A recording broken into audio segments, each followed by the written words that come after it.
আল্লাহু তাআলা আনহা তিনি নবী করিম সাল্লাল্লাহু আলাইহি ওয়াসাল্লামের কাছে কিয়ামতের এই বর্ণনা শুনে কাঁদতেছিলেন আর বলতেছিলেন, হে আল্লাহর রাসূল, কিয়ামতে সকলকে ভাবে উঠতে হবে, এমনকি আমাকেও? হুজুর বললেন, প্রত্যেকটি মানুষকেই উলঙ্গিনী হয়ে উঠতে হবে। তিনি প্রশ্ন করলেন, তখন কি শরম হবে না? নবী করিম সাল্লাল্লাহু আলাইহি ওয়াসাল্লাম বলছেন, জাহান্নামের ভয়তে কেউ কারো দিকে তাকাবার সুযোগ পাবে না।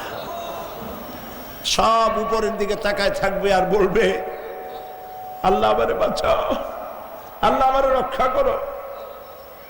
সমস্ত নবী আদম আলাইহিস সালাম থেকে শুরু করে ঈসা আলাইহিস সালাম পর্যন্ত সব নবী বলবেন, নাফসি নাফসি, আল্লাহ আমারে বাঁচাও, আমাকে রক্ষা করো। কোথায় যাবে আপনার পীর সাহেব? একমাত্র ব্যক্তি বিশ্বনবী মুহাম্মদুর রাসূলুল্লাহ।